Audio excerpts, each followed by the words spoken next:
Soft whispers in the dark, a phone rings clear, a call that shakes the heart, a reason to draw near. The weight of worry hangs like clouds in the sky. We stand united now as the hours slip by.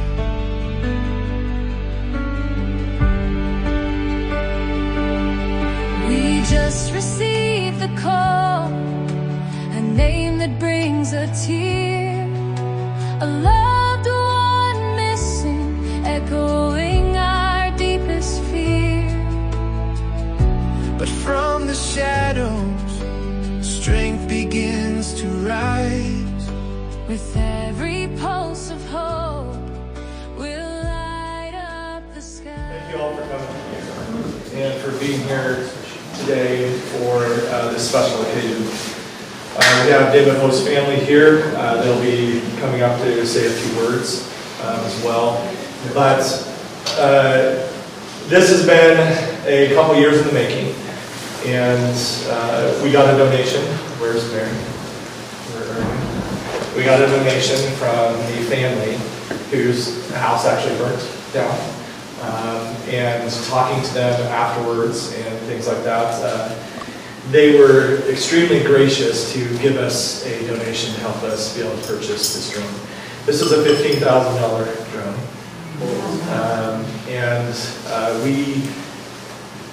We've had one person go missing with the Ho's family, and we also have another missing person still active in this community.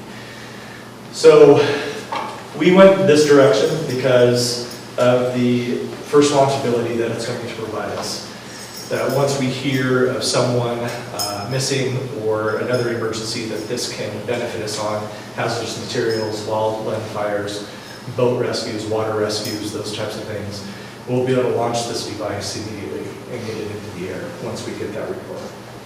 And that's all about saving lives, saving properties, helping minimize damage to our overall community as well. I see a lot of familiar faces. I've been gone for a while and back for a little bit. And I'm really happy that I'm able to be here with all of you to celebrate this day. So who was part of the search operations 2 years ago with David Ho? So a lot of you. Anybody part of the search operations with David Anderson this time? And basically the same amount. So thank you for stepping up. Thank you for reading my emails when I post those on ePost or Nextdoor, and heeding the call when we ask the communities to come together from both sides of the movement and help us do the best job we can to try to find someone and to save someone. Because those are few and far between. It's very statistically not high that we would have 2 people go missing in the same community within 2 years, basically almost to the day that we lost David Ho. And now we have something to help us overcome those difficulties hopefully in the future. So thank you so much. I want to introduce some and have them introduce themselves because I wouldn't remember all the names, but I'd like to have CBSA Honor Guard introduce. Officer Ortiz Cruz, CBSA. I'm at Pack Highway, here representing the Canadian side of the border. Wonderful. Do we have Chief McKinduck? Yeah. I'm McKinduck, Fire Chief for the City of Delta. Okay. Inspector Brian Hill, Operations Inspector for Delta Police. So Brian, when David Ho went missing, I was working out, really physically fit, right? Trying to get you guys to laugh a little bit. Okay. But I was just leaving the gym in Delta and was in my marked vehicle, and all of a sudden I have this unmarked police car pull up in front of me, and I'm like, what did I do? Like all of us do when we get pulled over with the sheriff and stuff like that. But what did I do? And he stepped out and he goes, would you help us look for this man? And he handed me a flyer. And immediately I posted it out to our people. We had ground teams within an hour on the ground up here and everything else. So Brian was a huge part of getting our community involved at that time. And then establishing that unified command structure here in Point Roberts. So, Sheriff? I'm sure I've met most people, if not briefly, but I'm Trent Leach or Deputy Leach. I'm the local deputy up here. I've been for the last, I think this is year 4. Yeah, year 4. Trent has the ability, he's a FAA 107 pilot, so FAA has a certification, which I'm going through right now, to become a certified unmanned aerial UAV, unmanned aerial vehicle, something like that. So I can fly these. There's 2 people that are absolutely integral for our agency to be able to put, we have 3 drones. 2 were donated by the 2 individuals you see sitting over there. And Kate will go over the videos that we have for you to show you the capability that this drone has and where we're going to be using those types of things. But they've been integral in helping us get this up and running. They're both pilots. They have tremendous knowledge on this type of thing, and without them, I don't think this really would be possible. The sheriff office also has a drone. It's a bigger drone than this. Is it a 30T? Yeah. It's a Matrice. Yeah, it's a Matrice M30T. And it's a bigger platform than this. It has basically the same capabilities as well. It's thermal stuff, so if Trent's in the area, he can launch. So then we would have 2 highly capable advanced drones in the air, hopefully within the hour. So that's another thing the Sheriff's Office offers, which is tremendous to have that in the community in case we don't have a pilot. Trent could actually come in and fly this if he wanted to for us, if he didn't have his for some reason as well. So I'll be a 107 pilot before the end of the year. I plan on training up 6 people within my agency to be 106 pilots too. So hopefully we'll always have somebody available inside the community to be able to utilize this in the forms that it's going to benefit us for community safety purposes. So anybody else that I missed? Special guests here? No? Okay. I'd like to have David Ho's family come up and say a few words if you would. And then we'll take a moment of silence for the currently missing person, David Anderson, in our community. Okay.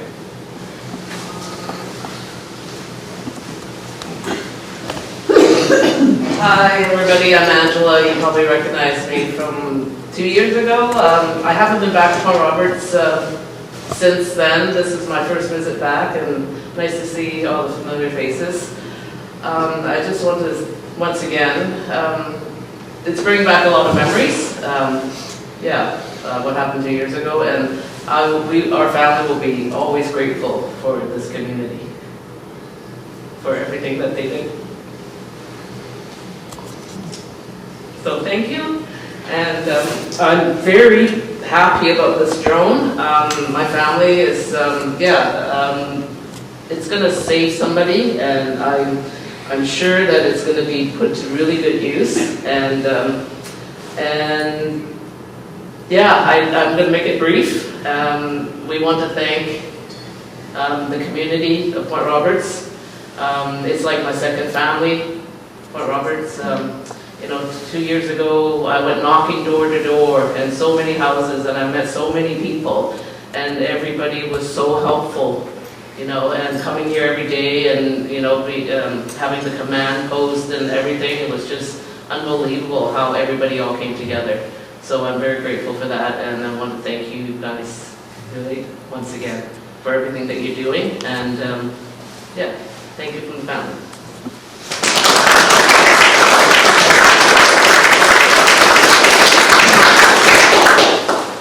Okay, thank you so much. Thank you. Again, this has been 2 years in the making, and it was a promise that I made to your family.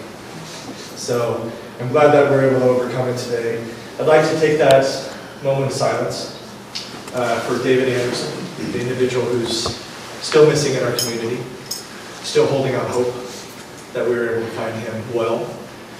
And I want to acknowledge that the community still needs to be vigilant while they're working around us, calling friends, family, neighbors who may not be here at this time to get permission to check their properties, to check their homes, because we still have someone missing. I know we have our daily lives, we go about our daily lives, and we kind of get back into the rat race of things, but we still need to remember that we still have a loved one here that's still missing. So let's please take a moment of silence and say the things that you need to say, and hopefully we're able to be successful in bringing David Anderson home.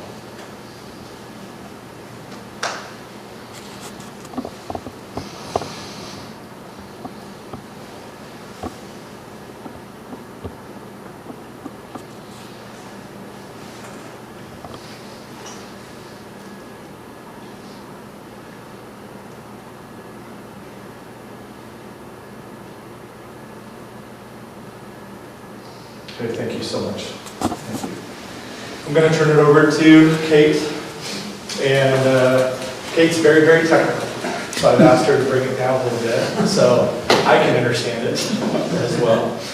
But they put together a lot of stuff to show you today, and Kate and Alex, you guys are amazing, and thank you so much for helping us get this up and running and prepared for the community, and it's your floor.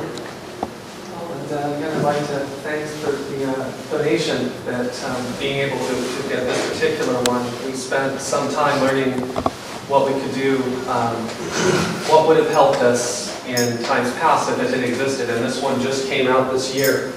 And the FAA this year has also put some new capabilities out there for agencies like ours that make it possible to do things that couldn't have been done before. But one of the things that this particular one does is that it has the ability, we cannot legally fly at the moment because it is foggy, so we can do that when it is safety of life. However, we can't do it just because we feel like it or because we're doing a demonstration. So I will have to limit myself to some of the ones here that we've previously done, but as an example here, so we recently had a spill that we were responding to, and being able to break out the thermal, it really helps humans stand out. Now it is light, and light doesn't go through trees, but the mission, the purpose of this is to be able to quickly search areas that are open, that are visible from the sky, and that leaves that the teams that would normally need to be also searching those areas free to search the areas that are going to be inside of woods, inside of trees. This is able to search, run these automated search paths.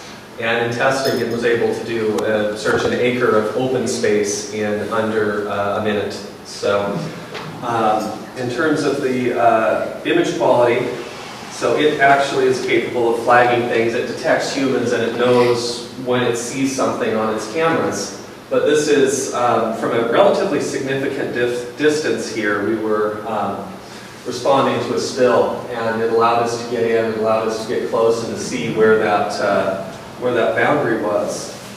And let's see here. So let's get the bigger file. So this was an example of launching at the marina and being able to put eyes on the area in question. Sorry. But this platform has the capability to not just be flown from here, from the controller, but if it came to it, it can actually be flown through a virtual cockpit from somebody who's 1,000, 2,000 miles away. And that's one of those capabilities that if the pilot happens to not be here, we still want to have that ability to launch. So, and this one does go throughout the video. Let's see if I can find the area where I kick on the thermal. But it has a combination of cameras that provide the capabilities to see at night, to be, there we go. So we're able to zoom in, we're able to look at things. It has spotlights, it has the ability with this sensor here, if it comes to it to fly under trees, it will automatically avoid power lines, things like that.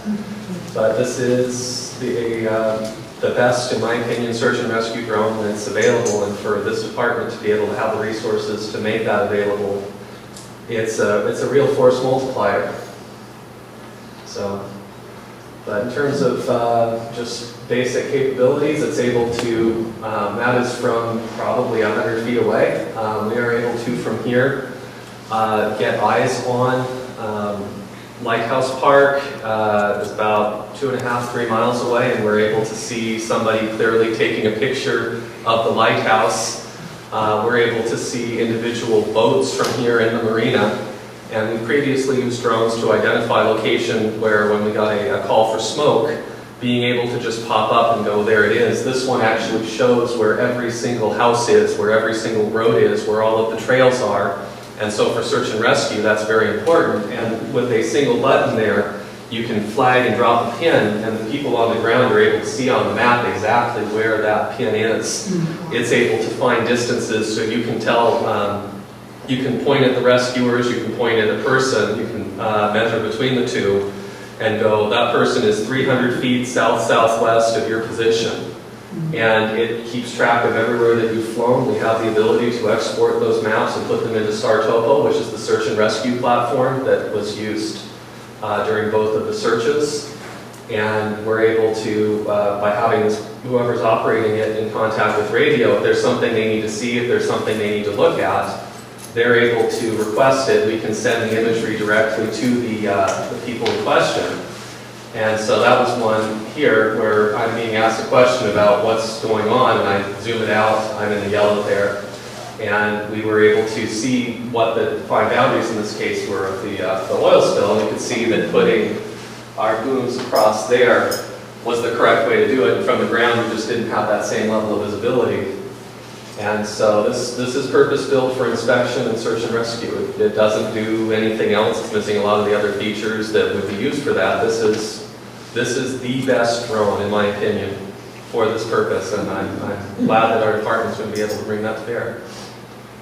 So, but yeah, so this is our platform that we have, and this is an example of some imaging. So this area here that's in a different color was actually taken by our drone, and it allows us to have up-to-date maps, up-to-date geographic details, which allows us to fly when that call comes in. We've got a current map of how tall everything is, and it uses that for avoiding. And we were able to, I marked the fire hall there, but from the fire hall, like I said, we were able to see all the way out over in that corner there from here. And that allows us to just get out very quickly if somebody takes a fall, if there's something that needs to be looked at. So that's basically it. But yeah, we're working on the training, bringing up the capabilities. There's a lot of stuff here, and it does take a little bit to get able to really effectively use those. And that's, we've got a program that we're bringing up. We've got training manuals, things like that are both around this drone and the other drones in the fleet, to allow us to, when the call comes, be ready and able to do so. And we've got the contacts now made with the FAA, we've got the contacts now made with the Vancouver Flight Information Region. Being Point Roberts, our airspace is actually controlled through Vancouver, and it turns out that makes things slightly more complicated, and that's okay. Now they know, and we're able to do that very quickly, and we got our agency approval for that. So in the event of an emergency, we're able to fly.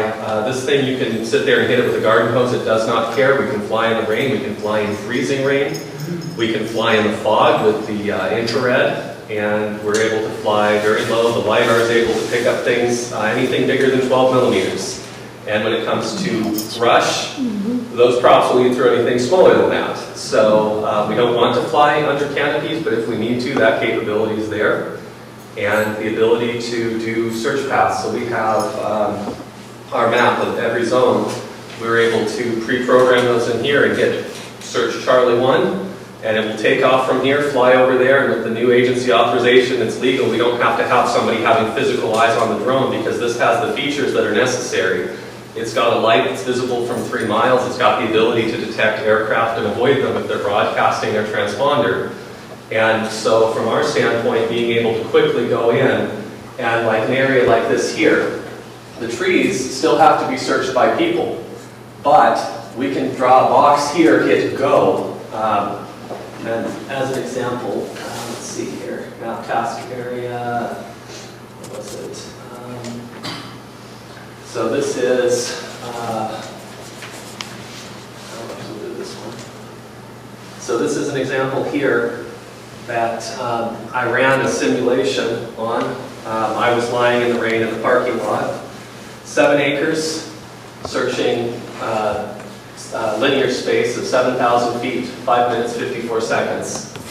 And I was able to, using some of the AI features, and I know some people don't like AI, but it took pictures of that whole area at night.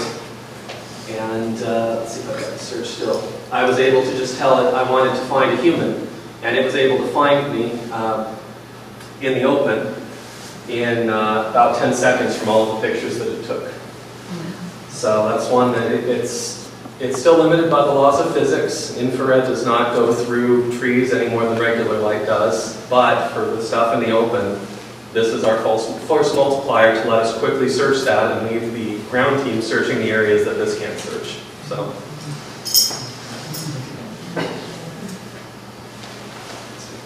Wonderful, thank you.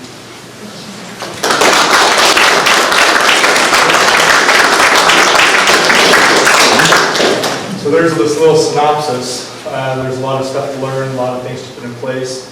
But, you know, Alpha 1 is Monument Park. So that's where Alpha 1 is. Can you maybe turn that map around? If you have enough space, please.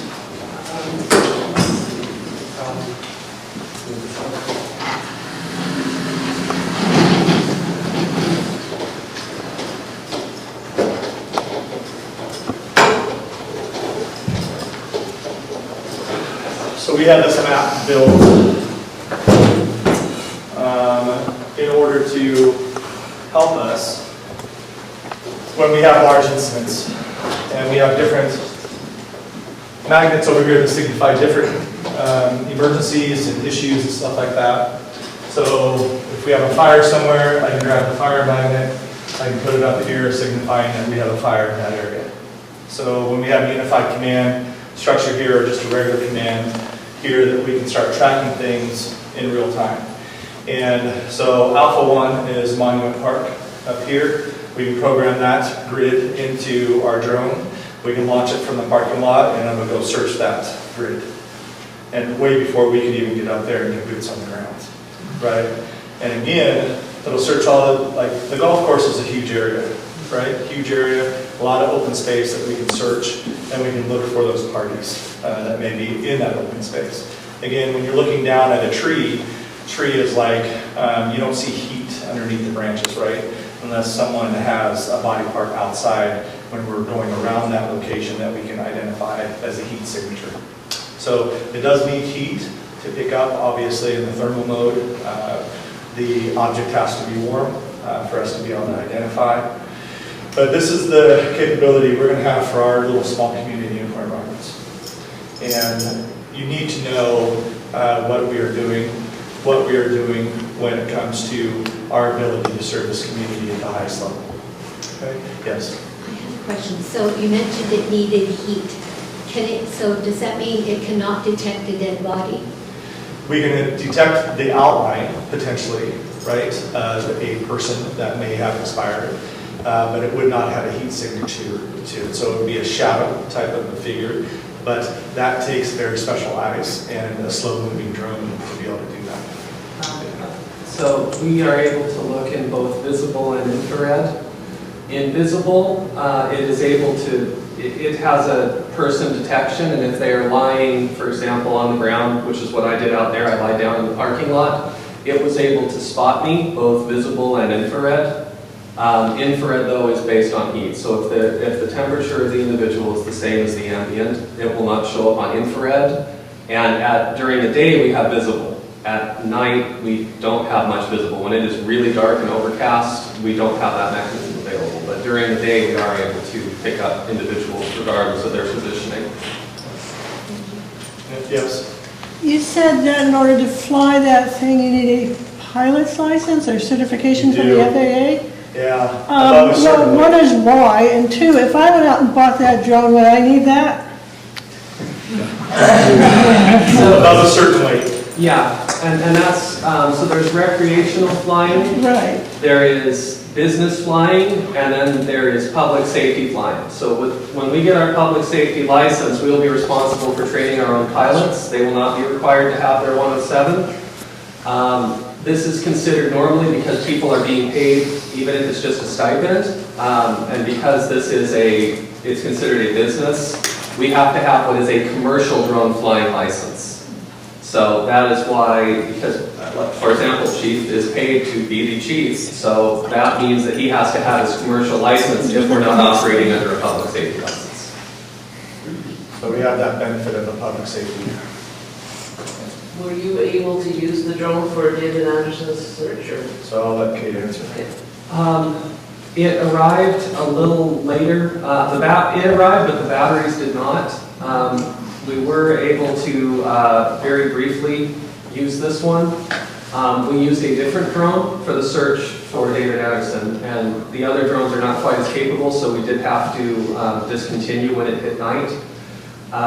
This is a very, very recent drone, and we were able to find a company that had them in stock, but because of the timing being the way that it was, this drone was not able to participate very much in that search. And with the quick charging and everything, we have the ability to run this 24/7. So back after back after back. You don't have to pause for any extended period of time. Yes. So we have the battery capability to run this 24/7 with the charging capability that we have. Yes. Over water, our oceans, how far out will it capture pictures? So from here, like Kate was saying, we took it straight up in the air. We have that 400-foot ceiling level, and we zoomed in at the lighthouse, and we were watching two people walk by the lighthouse, basically almost being able to depict who they were, right? Saying, oh, that's Angela. Look at that out there from here. We can zoom in, but the distance away from like the controller for that, Kate? It's about 10 kilometers line of sight. Trees and geographic restrictions will cause it problems. Yeah, in general, while we can fly over water, it's our preference not to, and it generally shouldn't be necessary given the distance we can do. If we were doing some sort of water rescue, something like that during the day, we would run the quite simply cheaper drone. This is, it has insurance and protection, but we still have to recover it to claim it, so it would be much better to not drop that in the water. The $600 drone? Yeah, water. Yes. Grand drone? No, probably not water. But we can go miles away from the controller. And to answer how far we can go, we are looking at purchasing a drop kit to this, so we can have a detachable grip underneath it to where we could drop a flotation device for somebody that may have capsized or anything like that. There was a capsized boat, you guys probably a month and a half ago, and we were never notified because it was too far off our shore.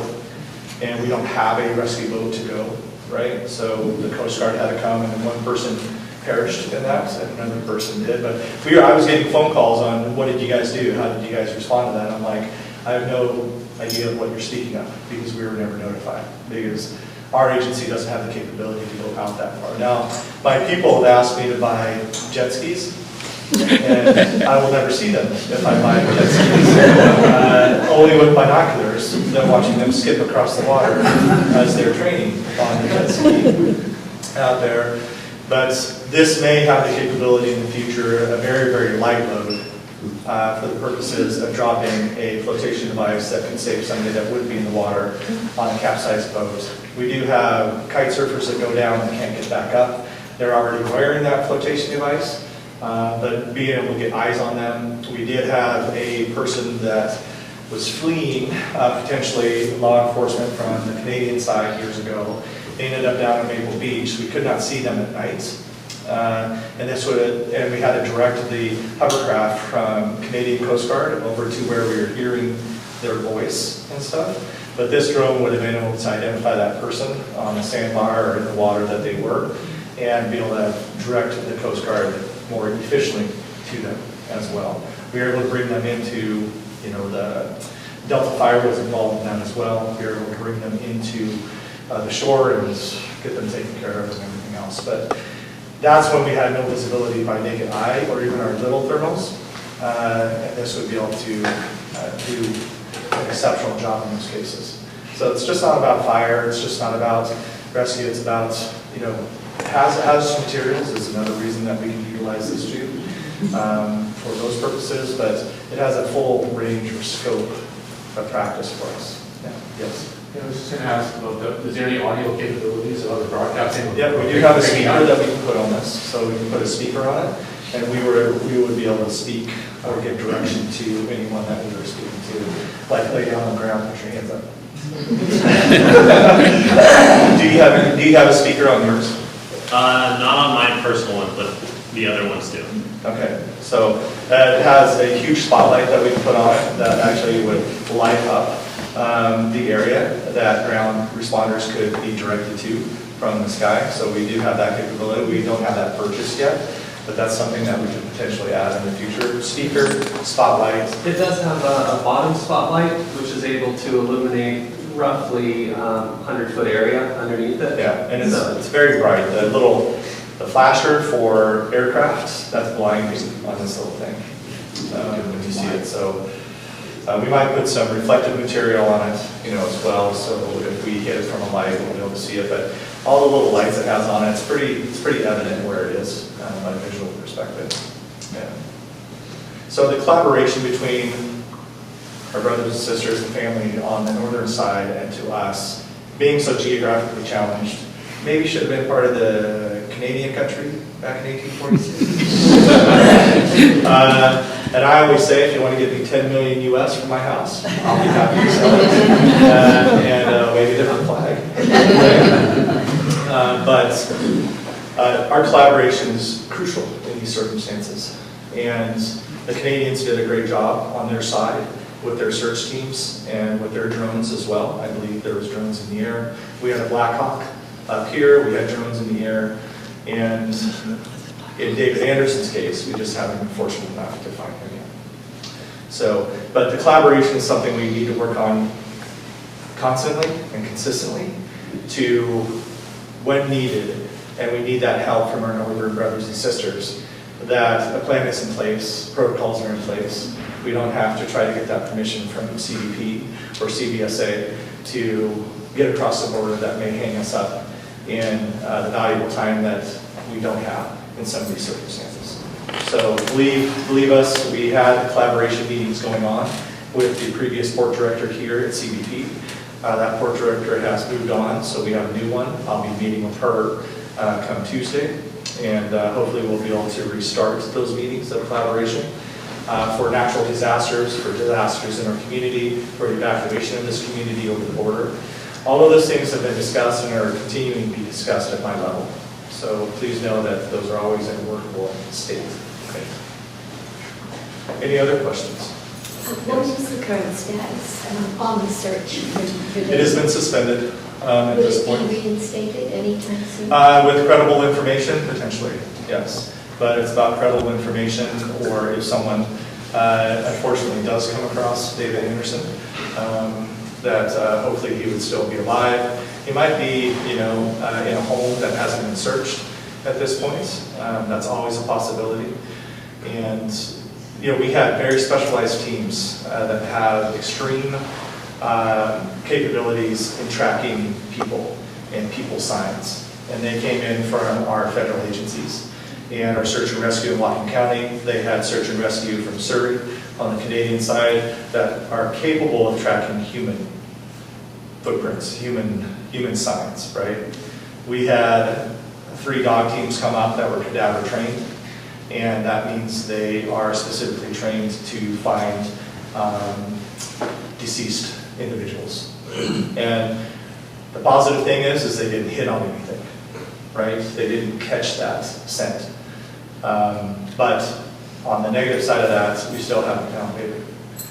So if you have friends and family that have homes down in Maple Beach or in your neighborhood, things like that, try to get a hold of them.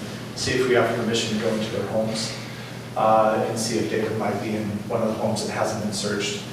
And again, keep the word out that, open lands is something that we can fly over, but homes and stuff that are in the woods, and we have quite a few of those, sometimes the search teams do not want to go into those areas because of legalities. Going on private property, especially when you have a badge and you're part of law enforcement, and you have no trespass signs. Even a case where we have missing people, legalities still don't allow them to go on those properties. And we have to get specific permission to be able to enter. And sometimes that's not timely in the events that we have. So I would say that we need to stay vigilant. We need to still search our properties. We need to still search our neighbors' properties. Get a hold of those that may not be here, and see if we can search their properties too. So, what else? Yes? I have a question about you mentioned that you ran like a little mini experiment for like a 7-acre area, and it took like 5 seconds to It's a find. little under a minute an acre. Right. So I guess like one of those squares, like say A1, how long would that take? If you were to set it on an automated path, how long would that take for the drone to search it? I don't know the exact scale on that.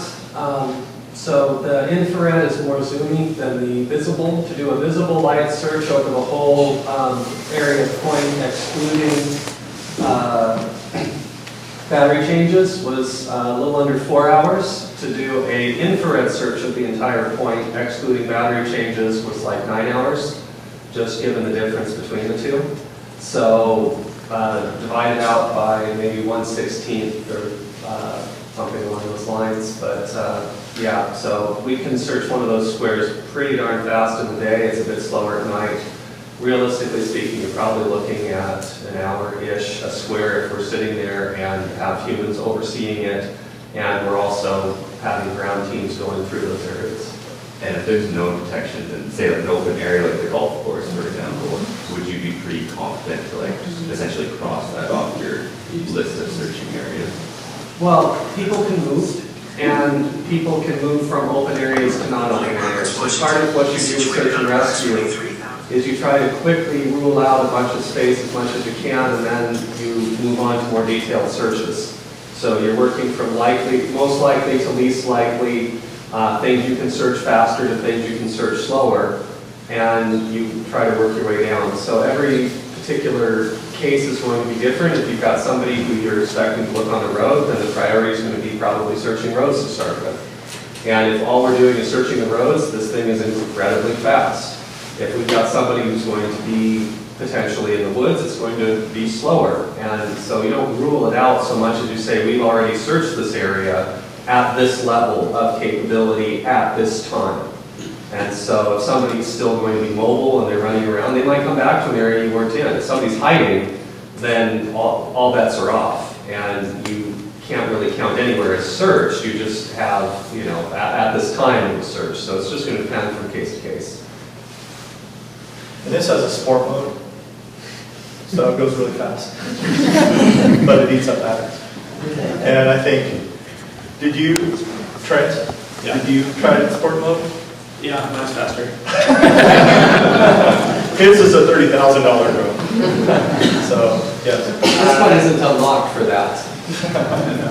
I agree with Jen. I think the force multiplier is fantastic because we're going to have a conversation about maybe mutual aiding other parties. Yeah, so we'll be opening that up to the county for mutual aid purposes, for wildland fires, things like that. So districts that don't have the blessing of being able to afford something like this, that we would have the capability to assist them in their searches as well, and any information that they do. We can 3D map a structure with this, so take that into consideration. We can 3D map it. There's a ton of information, statistical data that we're going to be able to acquire through this in our training and in actual events as well. So, yes. I'm guessing that the insurance for something like that is pretty expensive item. Where's our insurance man? He's sitting here. Where is he? Would you like to answer that? You can speak volumes. By the way, I want to introduce you to the man who did our insurance for the agency. You want to introduce yourself? Yes, I'm Tony Kelly. I've traveled here a few times to answer insurance questions. Kelly Insurance out of Emerson. Might I add that these aerial vehicles are very reasonable to insure. I would also point out that we do have the capability to do a lot of repairs in-house. The most common thing that ends up happening is the props break, which is not really a problem. We have spares and they're cheap. But we've had one of the other drones during our practice where we were doing bird day, ended up taking a fall, and there was a chip on the plastic frame, so it was taken off, and a new plastic frame was $20, and we put it back on, and it was fine. For this category of drone, it's slightly more expensive, but usually one doesn't want to do the insurance unless it's a complete and total write-off anyway. And repairs are fairly straightforward. These are designed to take a degree of abuse, and if something happens when they're used operationally, there are parts available. Yeah, and the nice thing about house fires is that we can fly over a house fire, we can map it from an aerial view, we can look for hot spots that we may not be able to see from the ground or inside the structure. And we are trained now, we have little thermals that we give our firefighters, so they can do thermal checks inside the house and everything, and do a thermal 360. So we have to walk around the structure when we have a fire to look for basements and obstructions and things that might be dangerous to our people. All of my firefighters that are on shift have their own personal ones that we have provided through taxpayer dollars. But this is going to be able to help us on a structure fire. Wildland fire, it's going to be, what's the word of being beyond important? Obsolete. Critical. What? Critical. Critical, there's no value you can put it on it for wildfire. Because if the wildfire is headed towards Canada, Canada's going to want to get involved. So the houses on the hill don't start burning from fire that happened here. We have a mutual aid agreement with Delta Fire Rescue that's been in place before my time. And we do receive services from Delta Fire Rescue on occasion for different types of emergencies. So they've always been very gracious, and I want to thank the chief for that and for the guidance that he has given us over the years during his time. So what else? Anybody else have any questions? One more question, please. Yes. Will these interface currently with trackers? On the ground? Yeah. So our first perspective would be that we would have this and guide the trackers on the ground.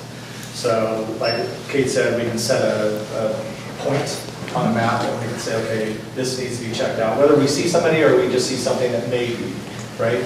That we can put it on a map, we can pin it, and then we can see the ground teams and we can guide them to that area. Because seeing something from the ground through brush is way different than seeing it from an aerial perspective.